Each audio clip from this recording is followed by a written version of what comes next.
Welcome back to On Texas Football. I'm Jeff House, sitting in for Bobby Burton for this edition of Talkin' Ball, joined by Jerry Hamilton. I want to thank our sponsor for tonight, Dr. Brett Robin. We'll tell you more about Dr. Brett Robin here in a little bit.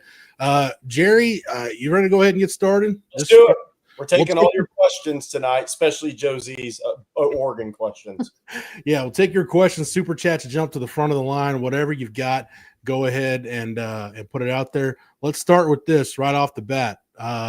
Jerry, it says I lost it, but it said, Jerry, you've had a high hanging out there. Yes, there it is. Josie's question. Oh boy. It says, all right, Jerry, your high has been sitting out there too long. Spill the beans. I just posted that earlier today. It's going to hang out there a little bit longer, I would say. But look, these recruitments have to finish up.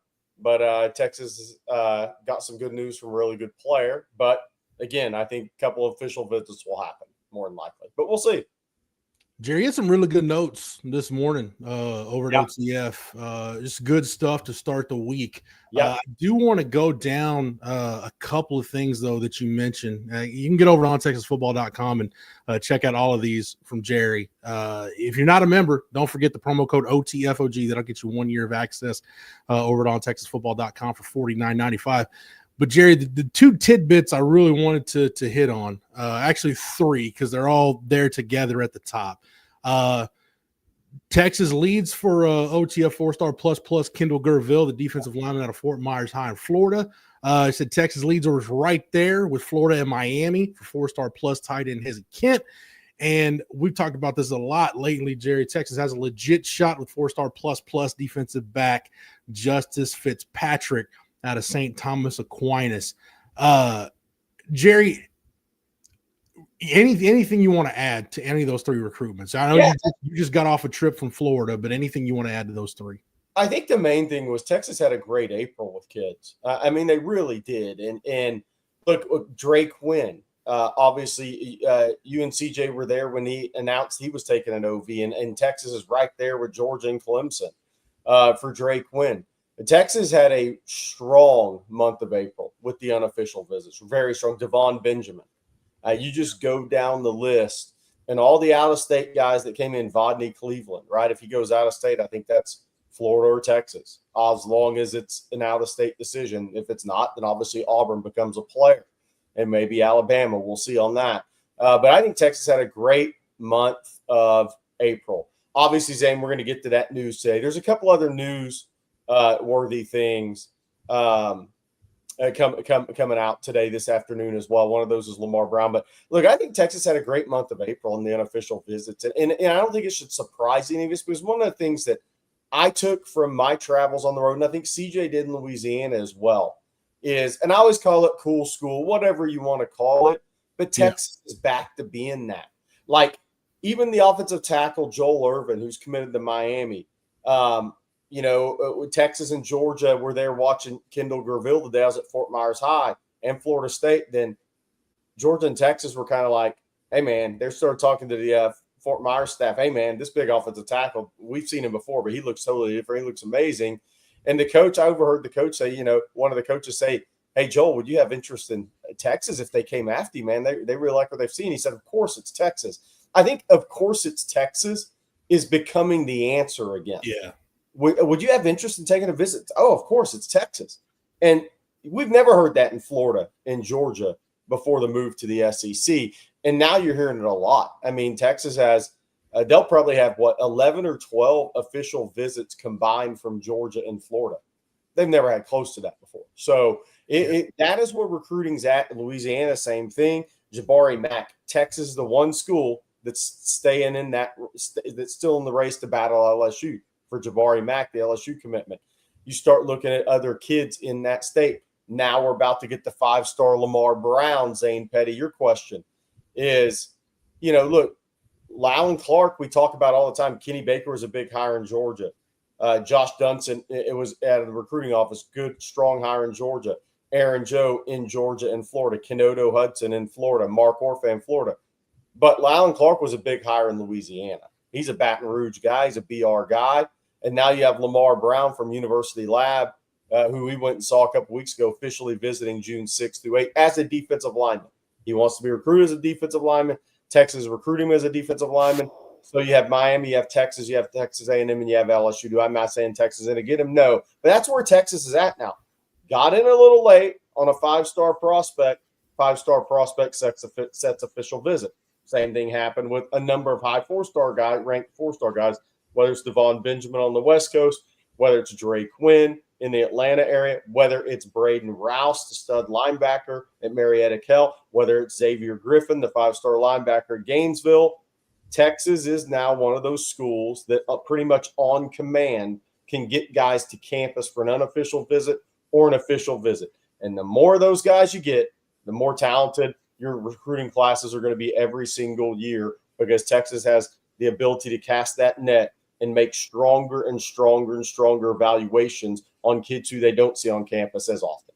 I want to circle back to Lamar Brown here in a second, but I keep going back to something Sark said at the Touchdown Club luncheon in Houston a couple of weeks ago. You and I were both there, and he mentioned that, and he was talking about recruiting the two major metro areas in Texas, how important Houston is, but he said, hey, well, I'm paraphrasing here, but he said, well, when we were going to the SEC, everybody talked about the negative recruiting impact, how tough it's going to be. He said he always looked at it as the opposite, especially now that they're winning. Kids now have a reason to want to come to Texas, to be interested in Texas. So the on-field results, Jerry, that's gotten their foot in the door, whereas otherwise it might be a little more of an uphill battle. But the fact that now you've got a cycle of kids in 2026 that for 2 seasons in a row, they've seen Texas win a Big 12 championship, play for an SEC championship, compete for a national championship 2 years. And you're not selling hopes and dreams anymore. You're selling like, hey, come to Texas. You may be the missing piece that helps us get over the top in the SEC or in the CFP. Yeah, no doubt about it. And again, it's, if you look at where Texas is at right now, Jeff, in-state guys, highly ranked guys, right? Which these kids follow. Everybody knows who Colin Simmons is. Colin Simmons is National Freshman of the Year, first one at Texas. Cedric Baxter comes in from Florida 2 years ago, starts the first couple of games of the year, starts against Alabama. I mean, guys are coming in, whether they're starting, they're having an impact. Jarrett Gibson, did he play as much as he wanted? Probably not. He has to hold on to the football. Still, rushed for 352 yards as part of the Texas team that went to the college football playoffs. And you go down the line and you have freshmen that are getting on the field. You have guys that are making big impacts. You have guys that you can see developing and going off to the NFL draft, whether they're 3 stars, 4 stars, or 5 stars. And I'll tell you what a big thing is. We always talk about, what defines the development of a program a lot of times is the 3-star type guys, those fringe guys that become really good players and NFL draft picks. But you know what really is the difference maker? When your highly recruited guys are successful. I mean, Nick Saban had the highest hit rate of 5 stars in the history of our industry. Yeah. That makes it a lot easier to keep you. Kelvin Banks comes in, starts 3 years off to the NFL, and leaves with hardware as a first-round pick. DJ Campbell's about to be a 3-year starter. Colin Simmons, the National Freshman of the Year. So you're developing the guys who weren't ranked as highly, but your key guys, your must-get recruits, your big jewels in recruiting classes, they're also hitting. And when you have both those going, it's a very easy recruiting pitch for Texas, and it enables them to, again, build team, not just collect talent. You want to build a team and not just collect talent. If you think about it, Jerry, like even in the lean years, Texas 5-star guys, they might take a guy like Jackson Jeffcoat, right? Wasn't an NFL draft pick because of health reasons, but was an incredibly productive college player. The hit rate with their, and I know everybody likes to, use the term 5-star pretty liberally, but Texas, if you look at their 5-star guys, they've either been insanely productive college players or have had prolonged NFL careers. The problem is twofold.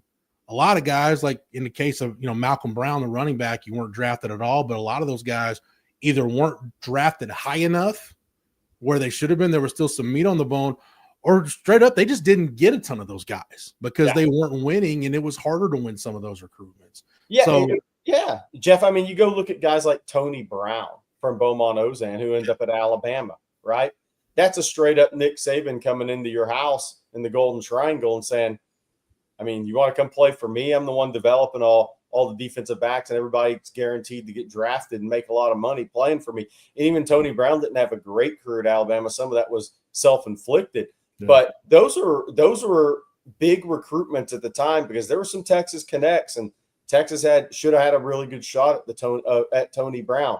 So you think about all those guys, to your point, Jeff, and that's just one guy, but think about how many of those guys there are over the last 15 years that were tremendous talents that you really just never were going to win those battles, whether it was Urban Meyer at Ohio State for a couple of key guys through the coaching changes and AD situations at Texas. They just weren't getting enough of those guys, and now Sark's getting enough of those guys, but he's also getting them nationally.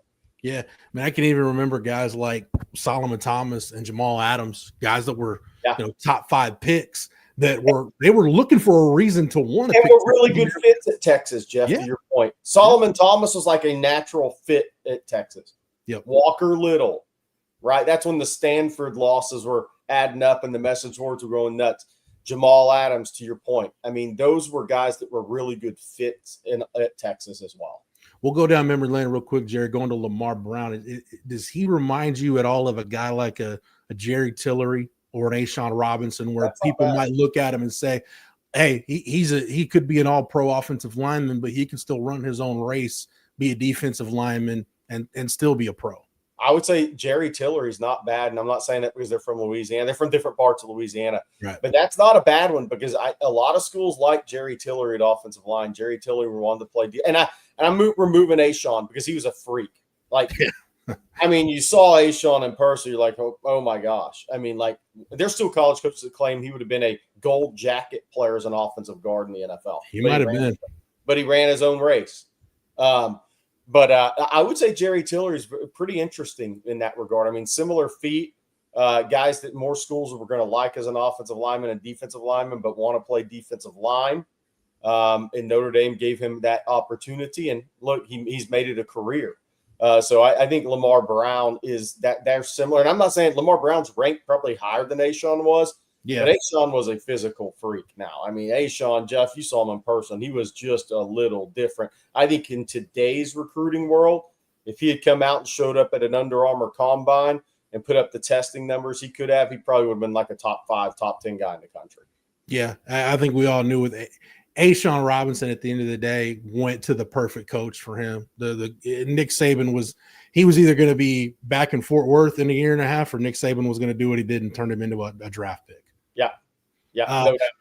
Jerry, before we move on, let everybody know about our sponsor, Dr. Brett Robin, who this edition of Talkin' Ball is presented by Dr. Brett Robin. Yeah, one of the very best. Dr. Brett Robin, a former Longhorn running back, knows what it takes to stay in the game. That's important. And he's here for athletes of all ages, which is also important. Specializing in musculoskeletal health, Dr. Robin treats joint pain and injuries with a conservative approach first, but also offers advanced surgical options, including arthroscopic procedures, fracture management, and total joint replacements. That doesn't sound fun. With convenient offices in Austin, Georgetown, and Killeen, Dr. Robin is accepting new patients now. If you're looking for a top-notch orthopedic specialist, give Dr. Robin a call at 512-856-1000 and get back to your active lifestyle and doing what you love. Thank you very much, Dr. Brett Robin, a great Texas Longhorn. Any Westlake guy who takes the path in medicine can cut on me any day of the week if I need it. So shout out to Brett Robin for doing the work he does. Jerry, let's go ahead and take some questions. Tina says hello, says, hey guys, can y'all talk a little bit about Ohio State's new defensive players plus styles versus the Texas O-line being able to give Arch some cushion before he potentially gets hammered? Cross your fingers, will be cohesive by 8:30. So here's the one thing to know about Ohio State's defensive starters or projection 2D this year. They're all highly recruited guys. Maybe 2 of those guys was a 3-star ranked recruit, but they were the highest 3-star ranked recruit. These guys, even though they may not have been full-time starters, played a lot, yet they're very talented. Edric Houston, 5-star defensive lineman, is a stud. Caden McDonald, also out of the Atlanta area. He's a junior, really good player. They're backed up by really highly recruited, talented sophomores on the interior. Caden Curry at edge, if he's the starter, if he wins that spot, highly recruited kid. Kenyatta Jackson, high school teammate of Jeremiah Smith at Chaminade Madonna. I saw him in high school. Great looking kid. He is a fourth-year junior and a guy that's very talented himself. Sonny Styles, obviously draft pick. Arvell Reese is a linebacker out of, I think it was Glenville in Cleveland. I could be wrong on the school. Really talented. Jermaine Matthews, same thing. Jalen McClain, same thing. Lorenzo Styles, obviously. These are all highly recruited players. They just don't maybe have the quite as high draft pick ceiling or the experience yet to be considered that guy. But Ohio State, look, they're like Georgia and they're like Alabama under Nick, essentially. These were your three schools that were guaranteed almost to be top 5, top 3 classes year in and year out for more than a decade.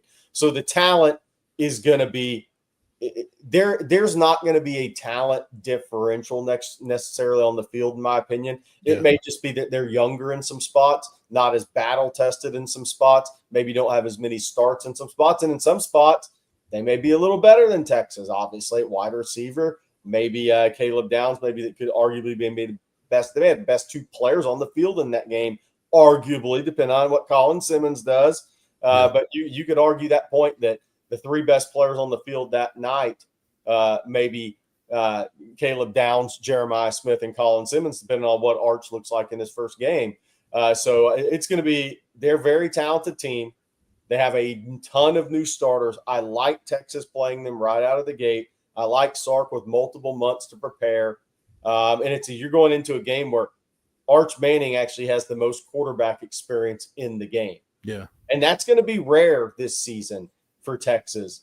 But this is one game where they do. So it's going to be a very talented game. Ohio State's going to look great in warm-ups for the people that go. They're going to look just as talented physically as they have, but they may not be quite as top-heavy NFL talented with their starters on defense this year, in my opinion.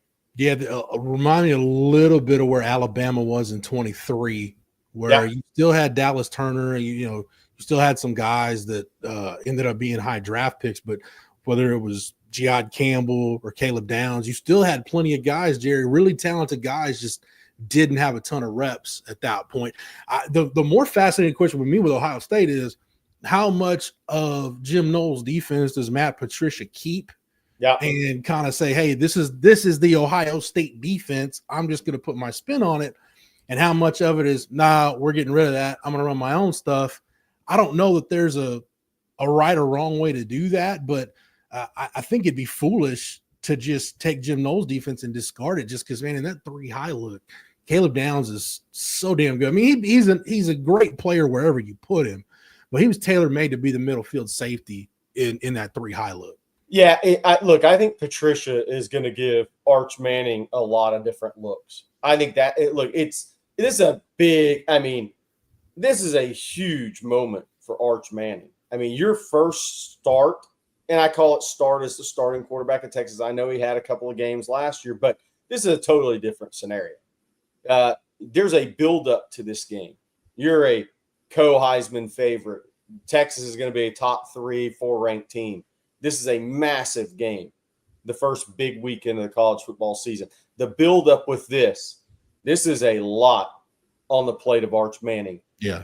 And if Sark's got months to prepare, Matt Patricia has months to prepare to give him as many looks as possible and get ready for this game. I think you're going to see Ohio State throw out a lot to Arch Manning, a lot of different looks. Yeah, that's going to be the key for Ohio State, if you ask me. I mean, if I'm Matt Patricia, I want to see how an offensive line that doesn't have very much experience playing together, I want to see them make calls. Is Arch in a position where he can do – he's not where Quinn was, and this is the big difference is Quinn's experience. Is Arch at the point where he can check a protection? How much ability does he have to audible? What does the audible system look like for him? Is it a complete, hey, is he checking with me on the sideline? Or is it, hey, here's a couple of options, pick the one, whichever one's going to get us in the right place. So it's going to put a lot on Arch. It's going to put a lot on Sark for that opener. But, Jerry, Sark's been so good game plan-wise in these early season games. But the one thing that does compound it is it's not the Nick Saban defense you saw in practice every day or even that Michigan defense last year. you really have kind of no. Well, I say that, but they were breaking in a new coordinator with Wink Martindale, but in a lot of ways, he was doing a lot of what Jesse Minter did, and that's the guessing game. Is how much is this going to look like Jim Knowles? How much of it is going to be different? Jerry Jones. To your point, that it's going to be, even though it's better to 11 than a night game, the crowd's going to be wild. It's going to test Cole Hudson, first start at center, Neto, first start at left guard, Brandon Baker, likely first start at right tackle. I mean, that's a lot on those guys' plate as well. But it's the same for Ohio State, other than it's a home game. They have a bunch of new starters on the offensive line as well. A couple of transfers. They're both offensive lines lost 4 or 5, and they're looking for cohesion. And cohesion doesn't happen right out of the gate. It's going to be interesting to see. I will say this. I would rather be Texas than Ohio State having to deal with Colin Simmons and all the returners, Anthony Hill, and all the pass rushers that Texas has back in this game. That's the advantage PK has and Texas has. They can create pressure. They've got the potential to create pressure without having to blitz and leave guys on islands and, potentially lose the numbers game. Whether it's simulated pressure or whatever it is, they can create organic pressure just by winning one-on-ones up front. And to your point, I think people forget Ohio State lost quite a bit on that offensive line too. And that was an Ohio State offensive line, Jerry, that wasn't – I mean, they were good, but it wasn't like some of the best Ohio State offensive lines we've seen. So, again, I just – when I look at this Texas roster, because you start looking at odds. CJ and I talked about this today on Longhorn Weekly. You start looking at odds. Texas has the best odds to win the national championship. I just think it's because when I look at the Texas roster, Jerry, I just see the fewest holes. I have the fewest question marks about Texas out of anybody else in the SEC. And maybe that's just, me being that close to it. I don't know, but I have faith in Arch. I have faith in PK and this defensive staff. And with that early season game, I got faith in Sark that the game plan is going to be up to snuff.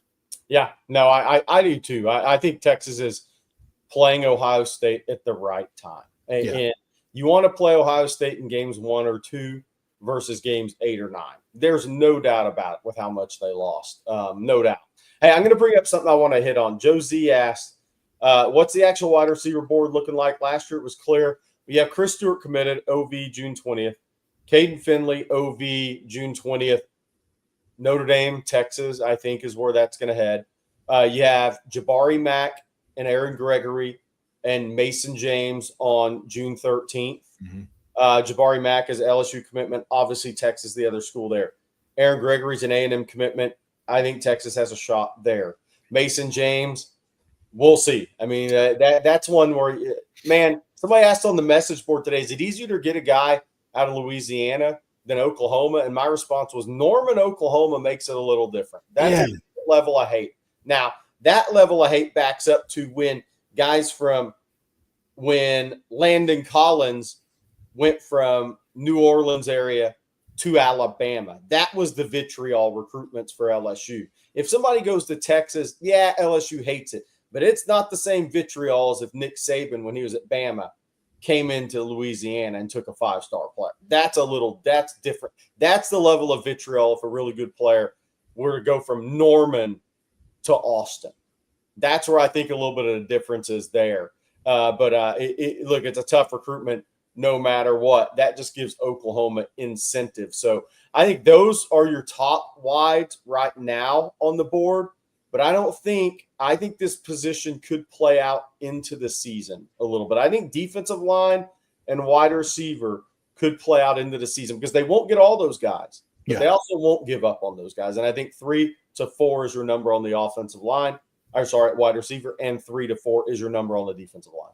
I'm with you on the Oklahoma thing, Jerry. It's one thing to, over 20 years ago to go to Tulsa and get a kid like Brian Pickerel from Jinx. It's one thing to go to Tulsa and get a kid like DeMarco Cobbs. It's another thing. Can you go to Norman North High School, alma mater of Trey Young, and take a kid that OU actually wants? Yes. That's if Chris Jackson and Sark pull that off, then it's not going. It doesn't give me a rosy outlook on Brent Venables' future. in Norman. I'll say that much. That kind of goes in, Jerry. Blake Jester asked a question about Zion Robinson out of Mansfield, was the 6A high jump champion, because he's one of those guys that has an offer. Haven't really heard much about him being tied in with Texas, but I think, not to say he's a guy, but again, I've been thinking about this offensive line, wide receiver, the secondary. And Texas can't take all of these guys, Jerry. You're getting to the point right now with this last week where they're on the road, where as official visits get ironed out, they're going to have to make some really, really tough decisions as far as, hey, we like this guy, but we're in such a good position with these other guys that we just have to go with our gut and go with this. Even though you may be missing out on a great player, you feel like you got the potential to get some great ones. Yeah, Zion's not a guy that Texas has made a big push for. He's a talented player. I went through that school twice to ask about Zion Robinson in the last year, and both times I got the same answer from multiple people. Wouldn't shock him if he ended up at Stanford. Well, he's got Stanford's his last visit. Also, his father is the track coach at TCU, former Olympian. So there's some ties to TCU there as well. I think if you're looking at Stanford, TCU, maybe Michigan, I think is where, but not one Texas has made a big push for to this point. And I think by the way, I think Zion's best football is way out in front of him after seeing him a couple times. Way out in front of him. I think that is the thing. I think he's going to need a little time at the next level. Really start to finish because he's a state high jump champion. Like you said, he is a 50-50 balls need to be 80-20 wins for his athletic ability and that talent level. And I think right now they're 50-50 balls. Yeah. Stephon Taylor, Paulson Adebo, it's a couple of guys Stanford has gone to the Mansfield High well to get in the past. Jerry, I want to get to this. Kenneth Cassidy asked Jeff and Jerry, any concern with how easily Jonah Williams is getting hurt playing baseball? Part of the reason, and I know he's had, the little hamstring tweak or whatever that he's been dealing with. I honestly think part of the reason why he's kind of been in and out of the lineup, I think Schloss is doing a couple things. I think one, he's trying to figure out what the postseason lineup is going to look like in terms of, with Max Ballou coming back, now you got some flexibility with the DH and your two outfield spots. So there's just not enough spots for everybody to get some reps. Plus, I also think, too, it could be a situation where, hey, against righties, you go with Jonah Williams. Against lefties, maybe you're going, Will Gasparino or whoever. So I don't know right now that it's an injury situation as much as it is Schloss is just trying to figure out what's going to work best once they get to the postseason as far as the lineup goes now that Max Ballou's back. Yeah, and look, I think Jonah one thing about guys that play two sports and play it with a reckless abandon, they have a tendency. I mean, they have a tendency to be banged up a little bit.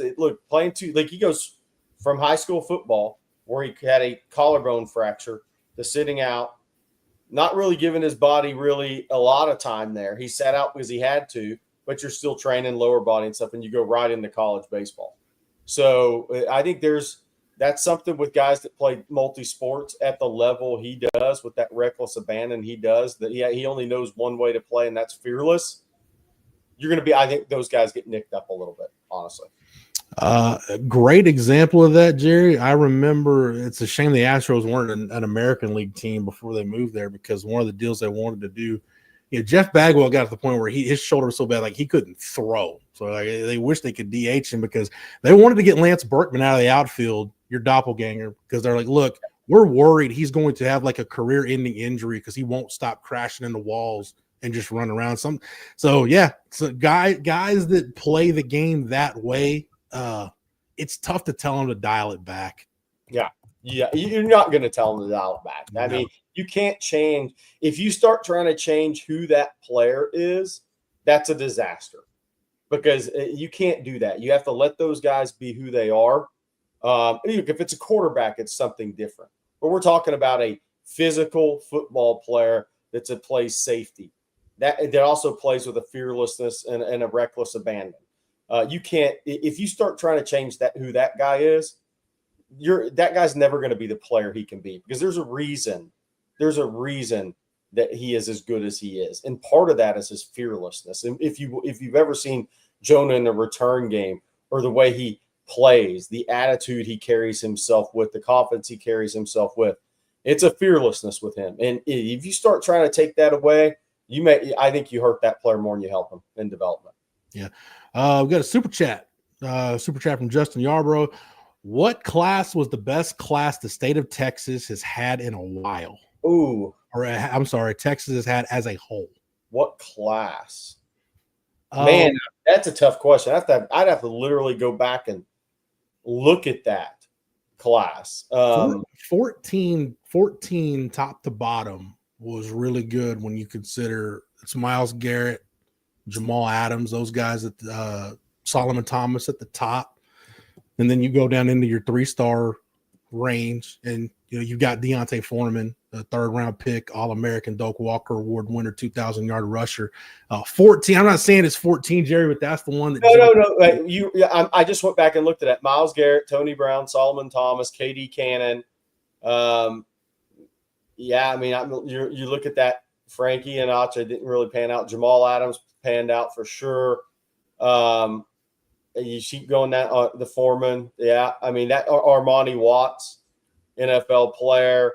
That class had some Samaje Perine. That class had some good hits in it, and some hit. Also James Washington. That class had some hits in it for sure. Just going down the list, I was thinking about that class after you said that, and I hadn't taken a look back at that class. And I'm only in about the top 50 in the state. There's some big hits even down a little bit lower in that state. Now, I don't know if he's asking this because this last class in the NFL draft, if you go back and look at it, there's some big hits that weren't ranked as high in that class. And I think that is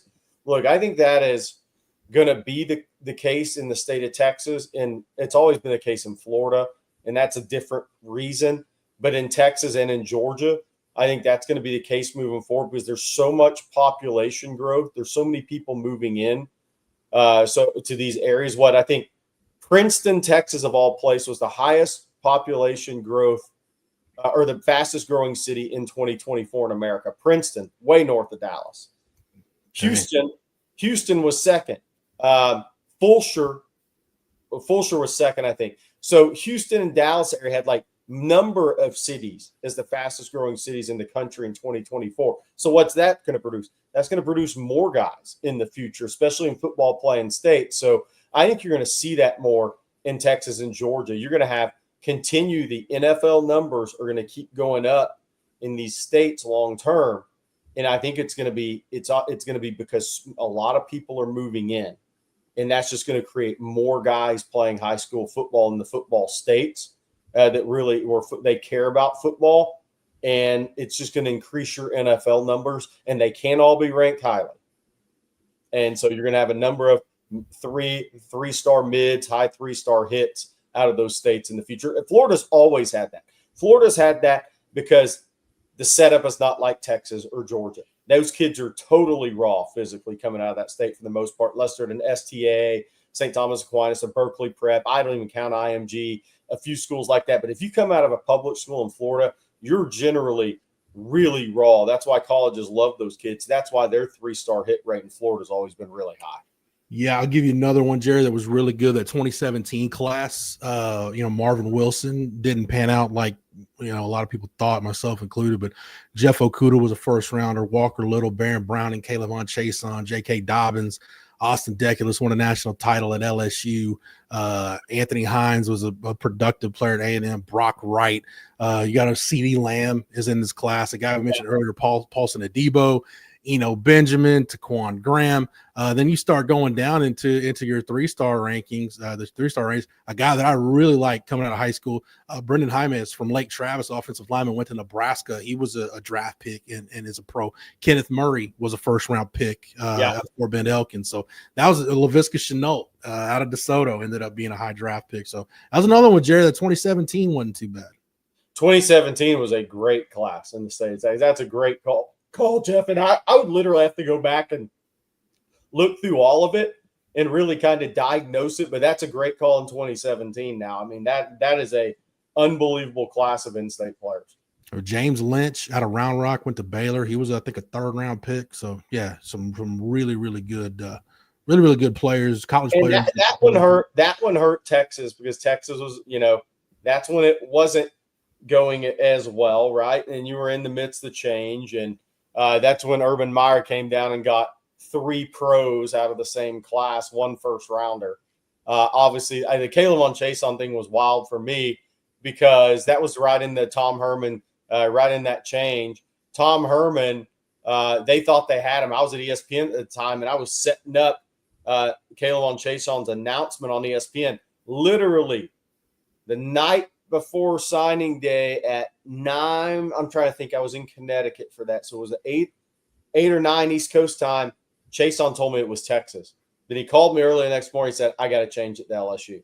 I mean, that's how some of this recruiting stuff goes behind the scenes when I was part of the TV announcement for that. So, but yeah, that class was loaded. That class had a high hit rate. The thing about 14 and 17 too, like you said, is, had Charlie Strong or had Mac Brown ended up winning, he might have gotten a fair amount of those guys in that 14 class had it worked out.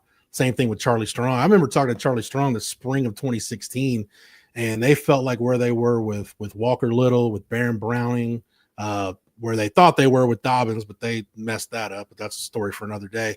He felt like they were going to get a lot of those guys if they had won. And shoot, Jerry, after that Notre Dame game, we thought, yeah, Texas is going to get a lot of these guys. And that's very rarely does your season peak in the opener, but it did in 2016. Let's keep moving on. We've got another super chat to get to. Josh and Manning Esquire, thank you so much for the super chat. Super chat says, gents, how are we doing? Jerry and Jeff, do you guys see Samuel Roseboro at tackle or a big guard? I'll answer this real quick, Jerry. I do not care. Exactly. I just want him on my offensive line. Yeah, and if you've seen the interview from last week when I was down there, he's even more impressive when you put the tape with the dude, as I'll call it, because he is a dude. Look, I think he can play tackle. I think he can play right tackle in college. I think he'd be an excellent guard. I think he can do either. I don't think he should be locked in. I don't think the schools recruiting him or locking him in. And the thing about Roseboro is I asked him that question. He said, I don't care. I just want to play where I can get on the field. So that's one of those rare answers for an offensive lineman. A lot of times they're like, nope, I want to play left tackle. Nope, I want to play right tackle. He's open. But, he could be one of those guys that maybe he starts at guard early and kicks out the tackle. Because that happens a lot. Or maybe he just comes in, he's a right tackle. He's got tackle length. He's got tackle feet. He's got the tackle frame. I saw him last week. He's got all of that, all of the everything he needs, the body quickness, the reactive quickness to play the right tackle position. And he's been a right tackle at Clearwater. His senior season, he's going to move to left tackle out of necessity. But he has been a right tackle. So he has good right tackle tape. And I don't think, for anybody wondering, I think Texas is just looking at him as a really good player. Yeah. He's a really good player and figure it out. One of my favorites in the class, in-state, out-of-state, doesn't matter. Samari Matthews, Jerry, is another one of those guys that just you see him on the hoof, you watch the tape, you talk to the kid a little bit. Very, very Drake Quinn, another one for me, defensive end out of Atlanta. It's another one of those kids. Got another super chat. This one from Avante45. Appreciate the super chat. It says, when will people realize, Jerry, that Texas and Georgia are becoming the biggest rivals in the SEC? I'll say this, every good story, the hero needs a villain, and right now for Texas, that's Kirby Smart in Georgia. Yeah, I've said this. If Texas will handle the business this year, it's going to be the rivalry in the SEC, although they're going off the schedule. So you only would see them in an SEC championship game scenario. But Texas needs to win that game because the reality for rivalries, for me at least, if Texas goes to Athens and loses this year and then they don't play in the SEC championship game, can it be a rivalry if only one team's winning? Yeah. And that's the kind of the thing with me. It took Kirby a while to get over the hump against Nick. And I think he ended up 1-6 against Saban, but it took him a while to get over the hump. And that win was a big one. It was for all the marbles. But Texas needs to win the game this year to fully create the rivalry. Otherwise, Georgia fans are going to be like, y'all can try to be our rivalry, but y'all can't beat it. Hey, because isn't that what everybody does? Yeah, I mean, we don't really have what you can't be our rival. You're not beating us. It's fun to do revisionist history and look back at that 2005 season now and say, yeah, the big hurdle for Texas was beating Ohio State and Columbus. And I'm taking nothing away from that win. It's a great one. It's one of the best non-conference wins this program has ever had. But the game Texas had to win that year, they had to snap that 5-game losing streak to Oklahoma. Mac Brown had to head-to-head beat Bob Stoops in a football game for everybody to feel like, all right, yeah, this is the team that's gonna get over the hump and maybe go win a national championship. And I got to tell you, I think this year, huge opportunity because look, if there's one team I kind of wonder about this season, and I'm not saying they're not talented or good, is Georgia a little bit because they had a lot of losses. I mean, they lost their whole defense up the middle. They didn't just lose players; they lost great players. Jalen Walker, Malachi Starks, those guys are great players. Yeah. Michael Williams, but they lost Brinson and Stackhouse on the interior as well. They lost, I think they lost another outside backer. That was Smile Mondon, their best cover backer. Mm-hmm. They lost Dan Jackson, another safety that signed an NFL contract. I mean, they had 8 or 9 defensive players drafted last year. And as talented as they are as a program, some of those guys are not easily replaceable for me. And then you have a quarterback change. And then they lost 4 or 5 starting offensive linemen. A couple of those guys were tremendous football players. Then they obviously lost ETN, but Nate Frazier's really good. The guy they got out of the portal is really good. They could be better at wide receiver just simply because they kicked their best guy off and guys were dropping balls left and right last year. But and they look, Gunnar Stockton may be a better quarterback than Carson Beck. And I say that, and I'm not saying he's maybe more talented, but Carson Beck didn't have a good season last year. No. So it's not out of the realm of possibility that Georgia gets better quarterback play. I mean, Carson Beck was throwing 2 or 3 interceptions a game on average there for a while in the SEC. He didn't have a good season, but Georgia defensively, I'm very curious about them because they have a tough schedule before Texas ever gets to Athens. They're the team I'm kind of watching. Do they take a small step back this year? Do they lose 3 or 4 games this year? I had somebody close to that program say I wouldn't be surprised if they lost 4. That's a stretch, but we'll see. The schedule's tough, but, for Texas, at least going into Athens, at least they'll have been to Columbus and Gainesville before they go to Athens. So yeah. I at least like that for Texas. Jerry, do we need to remind everybody about Dr. Brett Robin one more time? Thank Dr. Brett Robin for sponsoring this edition of Talking Ball. Yeah, let's do it. Dr. Robin, a former Longhorn running back, knows what it takes to stay in the game. And he's here for athletes of all ages, specializing in musculoskeletal health. Dr. Robin treats joint pains and injuries with a conservative approach first, but also offers advanced surgical options, including arthroscopic procedures, fracture management, and total joint replacement. With convenient offices in Austin, Georgetown, and Killeen, Dr. Robin is accepting new patients now. If you're looking for a top-notch orthopedic specialist, give Dr. Brett Robin a call at 512-856-1000 and get back to your active lifestyle and doing what you love. Just don't call expecting a bunch of Longhorn stories. You got to have a little pain in the knee, then you'll get the Longhorn stories. All right, Jerry, let's go a little rapid fire here with some of the questions. Yeah, let's do it. Blake Jester asked, wonder where we are with Bryce Perry Wright. Speaking of Georgia, real talented kid out of the state of Georgia. Texas thought they had a great unofficial visit in April, right? I believe he was at Auburn last weekend. Clemson's in it. Texas A&M's in it. Texas has a fighting chance there for sure. They're in the game. At least that was the feeling after the April unofficial visit. Where it heads, I don't have a great feel on that one yet, but I think Texas feels like they're right there. All right. LL asks, who is the biggest competition, Jerry, for John Turntine III? I've always said it would surprise me if he left the state, so I stick with A&M. News did come out today. He's going to visit Stanford instead of Tennessee. This is an athletic recruitment. And then Michigan. Obviously, 4 academic schools. So I'll still be surprised if he leaves the state in there. I could be wrong because maybe the dominoes fall a certain way, and that pushes him a different direction than maybe what he planned on originally. That's always possible on the offensive line and offensive line recruit. I don't know, Jared. Tough to play left tackle in the SEC at 240 pounds. Yeah, he doesn't weigh that, guys. Jeff had to bring that back up. Nope. Oh man, I love that. That's gonna be. I think that's gonna be my favorite. This makes absolutely no sense deal from the 26 cycle. Albert asks, "Is UT done with portal recruiting for the 2025 season?" I think, Jerry, unless Jeremiah Smith falls out of the sky, I think they're done. Yeah, I think they are done as well, barring the unforeseen.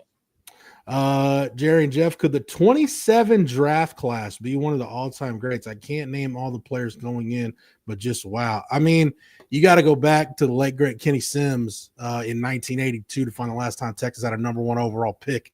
That's the ceiling for Arch. If he comes out in 27. Right. I mean, look, I'm pulling up the mock draft from 27 right now because it's going to be called potentially the best draft class of all time. Get ready for it. It's coming. I'm just telling you, it's going to happen. So, here's some of your guys.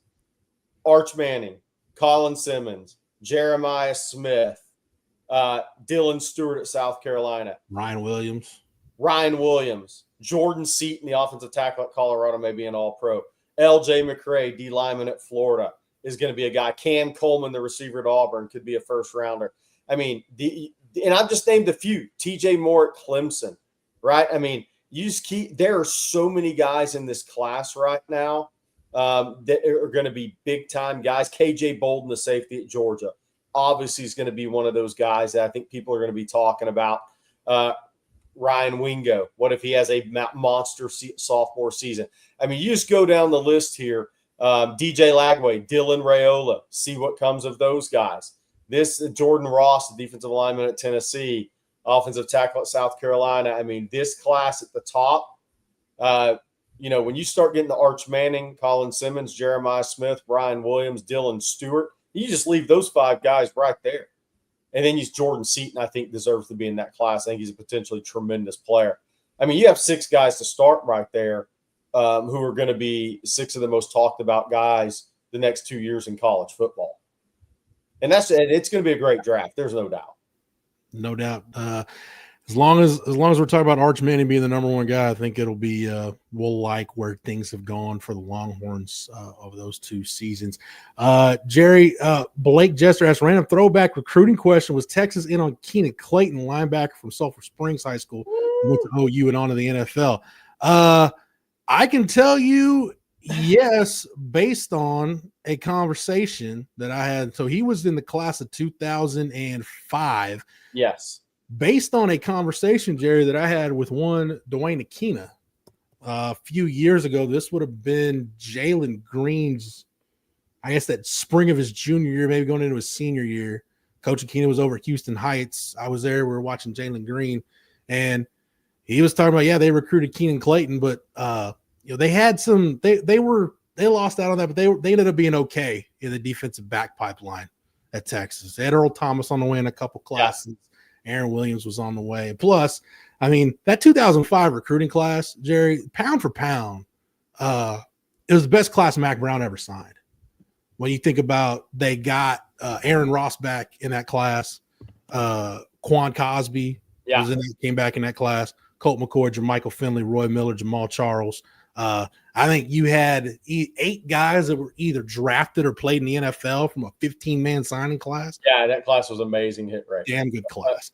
Amazing hit rate, yes. I mean, Rod McElroy, you named. I mean, Rod McElroy, Colt McCoy, Jermichael Finley, Henry Melton, Jamal Charles, Roy Miller. I mean, and like you said, they got back Aaron Ross. That class was amazing. I didn't answer this one real quick. I think Keenan Clayton picked OU over A&M, by the way. Will Texas recruit Kavian Bryant, 27 QB at Palestine Westwood? Look, we'll see. I know Texas is taking a look at him. The key with him, he's also got D1 offers in basketball. And I think football's his best sport, but he's a quality player in basketball. I think football's his best sport. We haven't heard Texas expected to make a big push there, but that doesn't mean that can't change. Texas has been evaluating 27 quarterbacks. Now, he's been spent a lot of time in basketball as well. So that could be something that Texas that maybe causes him to stay away a little bit. He's a talented kid, But he's a guy that Texas has evaluated. I'll say that. And if he shows up at a camp in early June and really lights it up, that could change the course of Texas, the way they're looking at Kavian Bright. But he's a really talented kid. AJJ, I see your super chat. We'll save that for a minute. We'll get to a couple more questions. I want to end on that one. Yeah, and so Teos 0311, kid from Shreveport, Peyton, Houston, really talented quarterback. Obviously, AJ Milwee in Texas have been on him a while. He's been offered. He's been on campus, I think, 4 times already, and is expected back in June. That'll be a 5th unofficial visit. Really, really talented player. Not gonna win the height award. He's not gonna win the frame award, but he's a really talented player. Jared, correct. Sorry, Jerry. I want to get to this one real quick. Living rent free in UT says, Jerry, I was shocked to hear all the Louisiana players CJ interviewed say they wanted to go out of state. Would that be an indictment on Brian Kelly and his fake accent? I don't know. Look, I think a lot of kids say they want to go out of state at LSU, and then suddenly they stay in state by and large. I think it's a huge season on the field for LSU. Look, we talked about this when Brian Kelly was hired. Because of his personality, he has to win big at LSU, but because he's just not a fit down there naturally. So if you're not a fit naturally somewhere, you have to win big on the field, and that's kind of where he's at this year. He needs to have a huge season on the field, I think. But look, I think it's also a sign of the times a little bit. I mean, there's a lot of kids leaving the state of Texas. Kirby Smart gets 5 of the top 10 in Georgia after winning 2 national championships. He's had a hell of a year, maybe 6, right? Guys are going to leave the state. Florida, kids are leaving the state. I think kids are more, I call it worldly now. And I don't know if that's the right term, but how about recruiting worldly now? And they get out and see everything now. Kids get out and see. They go to Miami for a visit and say, man, this place looks pretty cool, even if I don't go here. And so it's a kind of up to Brian Kelly, in my estimation. The season, he needs to have a big season on the field, because the one place when I've driven around over the years and you turn on AM Sports Talk radio, I think the most volatile shows I've ever heard, and I haven't done it in Ohio nearly as much, are in Louisiana. Now, some of those shows, if you're ever in LSU after a loss, or just go look it up on radio and listen to a call-in show, it's something now. So if that state's not all in on their guy, man, it leads a lot of kids to say, maybe I want to get out of here. Maybe I want to go do something different. So it's a big season coming up for Brian Kelly. If you've never listened to AM radio over there, listen to LSU talk. It's pretty entertaining. We get a little sample of that at SEC Media Days, Jerry. We can tell where the Louisiana based stations are based on the volume, and it doesn't need any amplification either. You can tell where those guys are. Shamar Thomas asked, how many linebackers do you think Texas is taking in the 26th cycle, Jerry? I only bring this up because you had an update on Tyler Atkinson today, because Kosi that plays with top schools are Texas, Penn State, and Notre Dame. Talking about Kosi Akpala. Jerry, you had an update on Tyler Atkinson. Xavier Griffin's another guy that we've had some news on of late. That's an interesting position, off-ball linebacker in this class. Yeah, I think Texas plans to take 3 linebackers in this class. So obviously Akpala is one of those guys. June 20th OV. Texas has been on him a long time. I think he was the first linebacker Johnny Nansen went to see in this class when he got the job. But obviously I put out a little note on Tyler Atkinson today, still talking to Texas. Source close to Atkinson thinks he's going to end up back on campus at Texas for a visit. We'll see on that.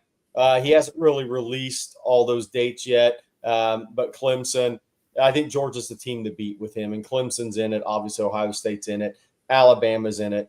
Texas still talking. And then Xavier Griffin out of Gainesville, then Braden Rouse, obviously out of Marietta. Kell, a couple other linebackers are going to visit Texas as well. But look, if you're looking at the frames of guys and what Texas has been recruiting under Johnny Nansen, it's pretty easy to kind of see who are going to be their top guys when all's said and done here at the linebacker spot.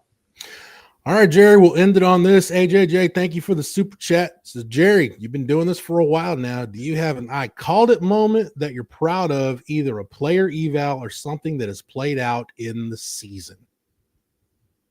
Yeah, well, mine, and Jeff will remember this, was, look, I went to Jasper West Orange Stark game when Deion Beasley was a senior and Earl Thomas was a junior.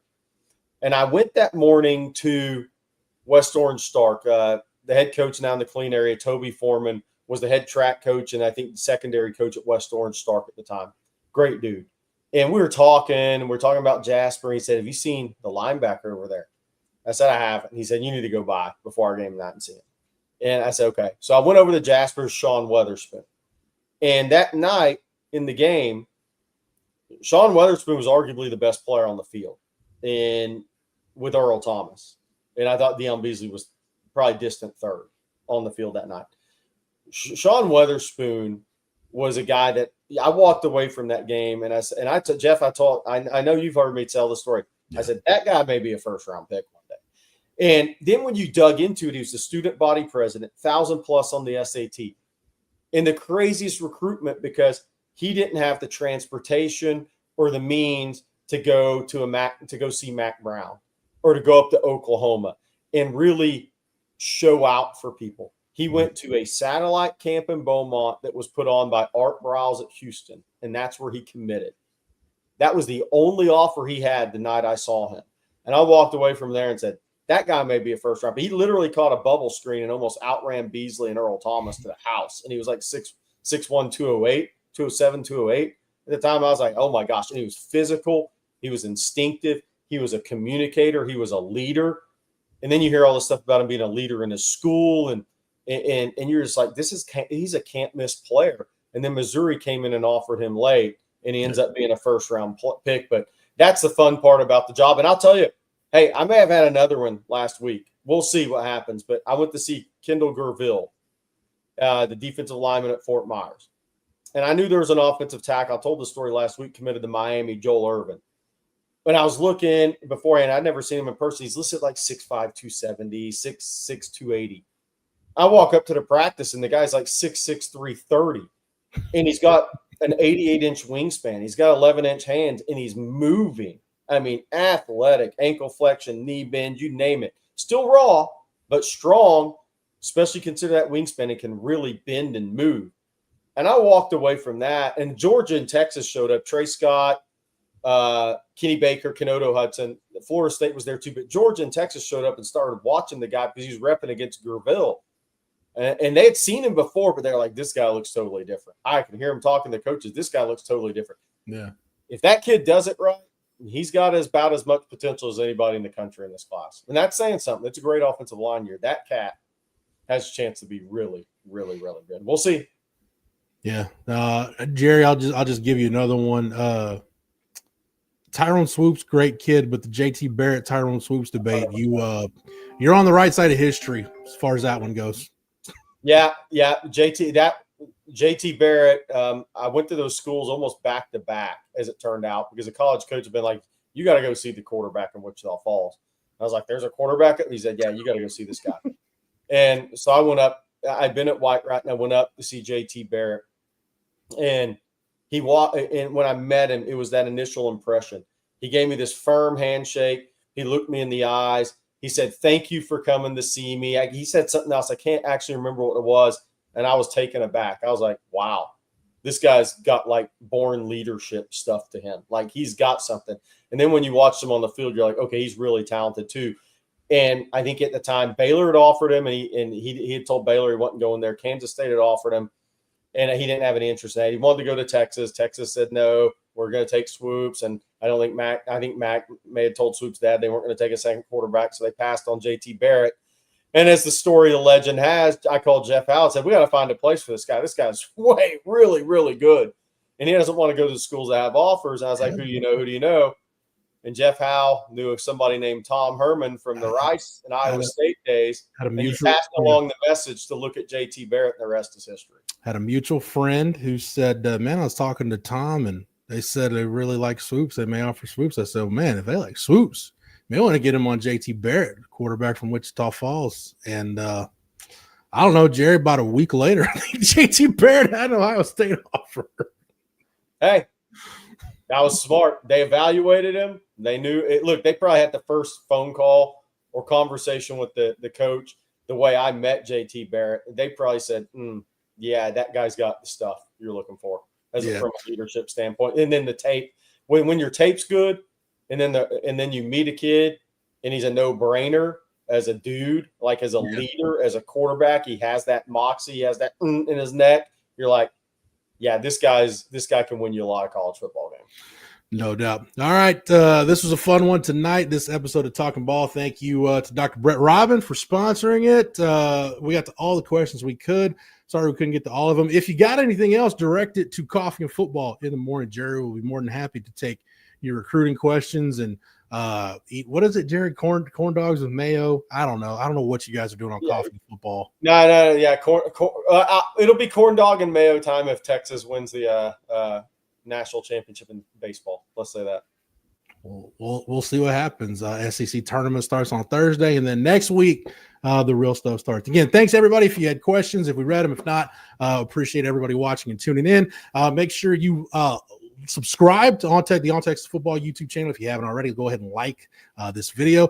Appreciate everybody's support of the channel, and get over to ontexasfootball.com. We keep you up to date as much as we can on the latest things happening on the 40 acres here on the channel, but whatever's not here, it's up to the minute, up to the second over at ontexasfootball.com. Right now, get over there, use the promo code OTFOG, and that'll get you 1 year of access on ontexasfootball.com for $49.95. So we'll take care of you over at ontexasfootball.com. Jerry, I want to thank you for the knowledge and expertise as always. Thanks to Matthew behind the scenes and the entire On Texas Football staff. For Jerry Hamilton, for Matthew, go ahead, Jerry. Sorry. Mike White, Texas softball coach, Coffee and Football in the morning. Boom. There you go. Definitely don't want to miss that. That Blake Monroe Rolodex is working overtime here as we get late in the athletic year. All right. For Blake Monroe, the entire On Texas Football staff, from Matthew behind the scenes, and for Jerry Hamilton, I'm Jeff Howe. Thank you so much for tuning in. And until next time, welcome.